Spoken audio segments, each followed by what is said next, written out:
Here I am in my garden. Like all of us, I've seen a bit more of it over these past couple of weeks than I might otherwise have done.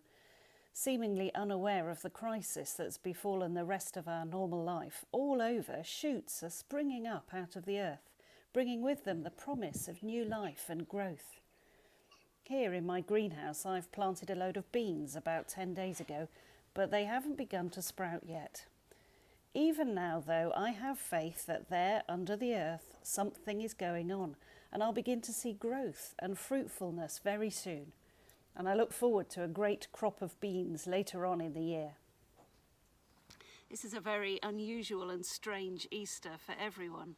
Normally this week we'd be gathering in our churches to relive and to celebrate the events of Holy Week and Good Friday, and then on Easter Sunday to celebrate the rising again of Jesus from the dead.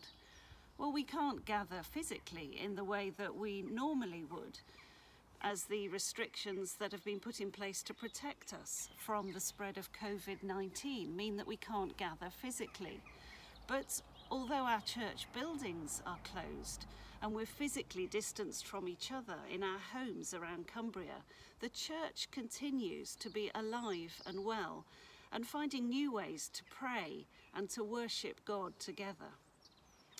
I wonder what might emerge after these days of isolation are over and the restrictions are lifted, whenever that might be. What's growing now in the dark and the unseen places that will lead us into new life and growth in the years ahead? We've certainly seen an increase in neighbourliness, I think, and in different ways of connecting with each other. And we've seen an increase in appreciation for those on the front line of our public services and our healthcare systems.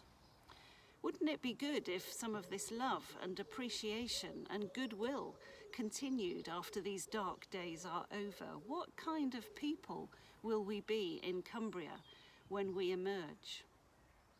At the heart of our Christian faith is the belief that after spending 3 days in the dark and alone and isolated in the tomb following his death on the cross, Jesus Christ was raised to new life. And in that he showed us that death is never the end and that we have hope for a new and better life in him. When Jesus was buried in the tomb for those 3 days, his friends and family must have thought it was the end. But little did they know that out of the darkness, God would bring something new and hopeful out of the pain and the suffering. For now, it does feel very much like we're in a dark place under the earth, and the suffering of many is very real.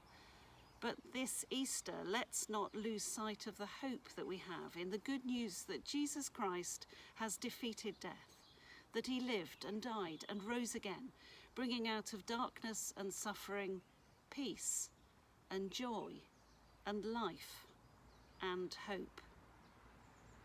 I hope you have a very happy Easter.